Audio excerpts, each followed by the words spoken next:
شلمه ورځ ده. دلته تعلیمي سرګرمۍ معطل دي. روډز باندې داسې ښکاري چې سمر ویکیشنز وي یا د اختر ورځ وي، مکمله خاموشي ده. او په دغه خبرلوسه خاموشۍ کې د پېښور پوهنتون ټول ملازمین، که هغه د سینیټیشن سټاف دی، که هغه کلاس 4 دی، کلاس 3 دی، پیوټا ده، او که ورسره یو څو خودداره افسران دي چې ځای په ځای موږ سره ملاویږي او دا ډاډګیرنه راکوي چې خدای مو د دې ضلالت نه خلاصولی شي او دا احتجاج به مو د دې ضلالت نه خلاصوي. نو دا یووالی، دا مسلسل جهد، مسلسل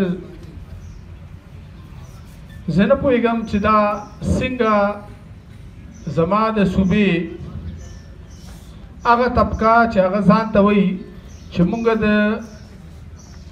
جمهوري اقدارو نگهبان یو، موږ د هغې هغه علم زموږ په لاس کې دی چې په هغې کې پاکستان پیپل پارټي هم شامله ده، په هغې کې جمعیت علماء اسلام هم شامل دی، په هغې کې عوامي نیشنل پارټي هم شامله ده، په هغې کې مسلم لیگ هم شامل دی، په هغې کې هغه ټولې پارټۍ شاملې دي. ما سوای د یو څو کسانو نه چې د هغوی انتخابي حلقه پېښور کې نشته یا د نش برابر ده، او هغې هم ذاتي وجوهاتو باندې، چونکې د ډاکټر محمد ادریس چې زموږ د پېښور پوهنتون وایس چانسلر دی او سټوډنټ لایف کې د اسلامي جمعیت طلبه ناظم پاتې دی، د ټول تعلیم او تربیت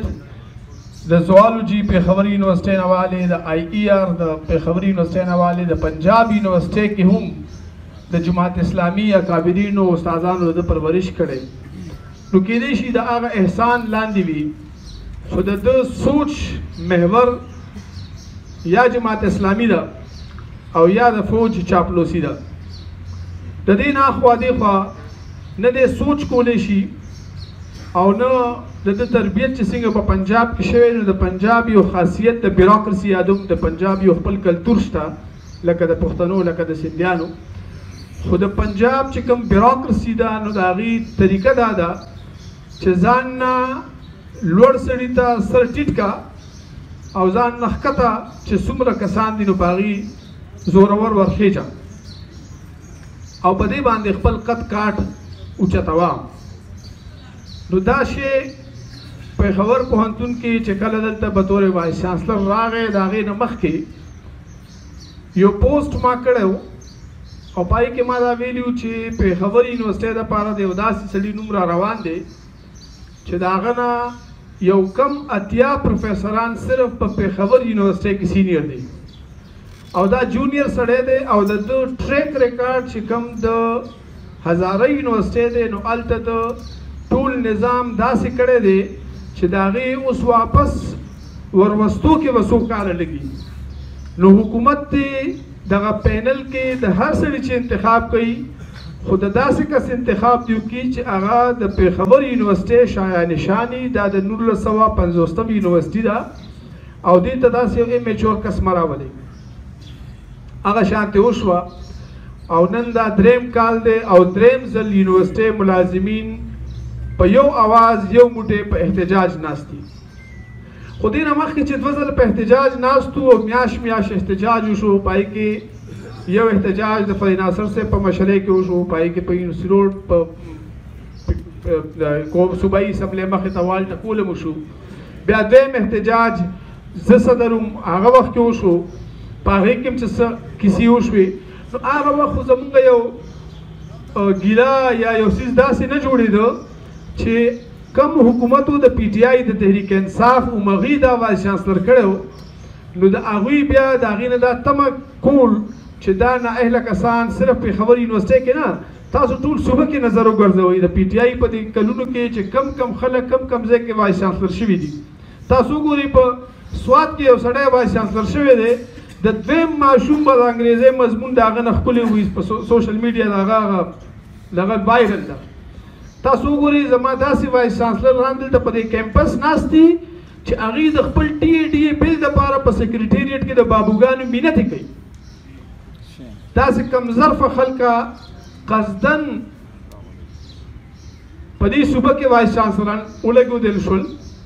او د هغې مقصد څه و؟ د هغې دوه مقاصد وو. یو په صوبه کې چې کوم مشروم ګروت د تعلیمي ادارې شوی و هغې دوه کاره وکړل. یو د پاکستان د پښتون تحفظ مومنټ پی ټي ایم چې ورته وایي د هغې مومنټ یو نان وایلنټ مومنټ په ذریعه باندې د وزیرستان او د قبایلي اضلاعو زلمې چې دی هغې د تشدد د لارې نه د وسلې د لارې نه د عدم تشدد او د احتجاج لارې ته راواړول. یو خو دا په دې تېرو کلونو کې په پښتنه ځمکه یو غټ انقلاب راغلی دی. دویم غټ انقلاب د تعلیم په لاره کې راغی چې په هره ضلع کې یونیورسټۍ راغې او د هغې سره په ډور سټپ باندې زما لوڼه خویندې ماشومان هم یونیورسټو ته راغل، آلدو چې په هغې کرټیسزم کېږي چې هغه شانتې فنډینګ هغې ته ونه شو. خو دغه څیزونه ودرولو دپاره د پی ټي آی پروجیکټ لانچ شو او تېرو 10 کالو کې هغه پروجیکټ چې کوم عملیات وکړل نو هغې دوه مقاصد حاصلولو. یو داسې انکمپیټنټ وایس چانسلرز ولګولی شو چې د هغې نه د عوامو په ذهن کې دا تاثر راغی چې په یونیورسټۍ کې د پروفیسرانو د ډینانو د پاسه چې کم مشر وي نو د هغې نوم وي وایس چانسلر. د دې مطلب دا دی چې په دې ټول پوهنتون کې ټولو ناقابل سړی و نو هغه وایس چانسلر ولګېدلی شو. اوس چې د وایس چانسلر دغه لیول دی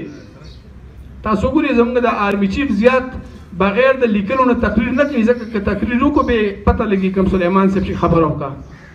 نو د هغې هغه شخصیت هغې انټیک ساتي. دلته داسې وایس چانسلران راوستو چې د هغې کله تقریرونه وکړل،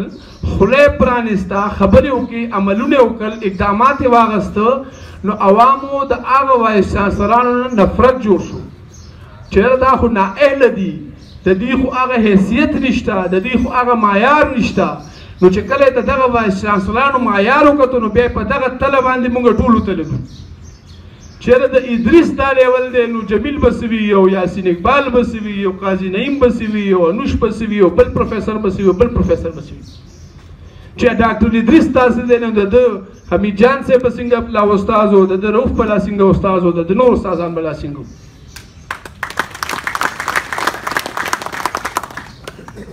دا یوازې پېښور یونیورسټۍ کې نه شوي، دا په دې ټولو یونیورسټو کې چې کم ځای کې داسې نااهله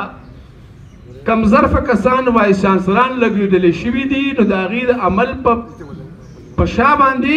زموږ ټولو بېعزتي او زموږ کریکټر اسیسینیشن مقصود و.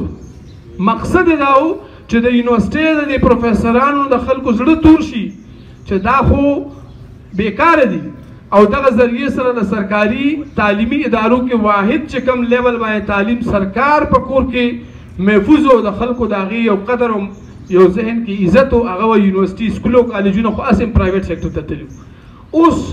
دې عمل سره په 10 کالو کې پرایویټ سیکټر طرف ته رجحان واپس لاړو. اوس زما ماشوم کم از کم ایم فل پی ایچ ډي کې د پېښور یونیورسټۍ نه زیات پرایویټ سیکټر غوره کوي ځکه چې هلته فیسونه یو شان دي او هغې ډګري زر ورکوي، هلته احتجاج نشته، هلته دا نشته. ایون استاد ایون افسر زما دلته د لیکچرر یا د اسسټنټ پروفیسر تنخواه 1 لاک هم نه ده. زما پرون حمزه صاحب تللی دلته نه د آی بي اے ته د هغه 15 لکه تنخواه ده، دلته هغه مینت جاري کول ماله پروموشن راکوي. نو پرایویټ سیکټر کې تا هغه شانتې ماحول جوړ کړی دی. نو یو خو د پی ټي آی پروجیکټ په ذریعه د یونیورسټو د ملازمینو د استادانو بې حرمتي مقصود و ځکه یې په داسې نااهله وایس چانسلران راوستل.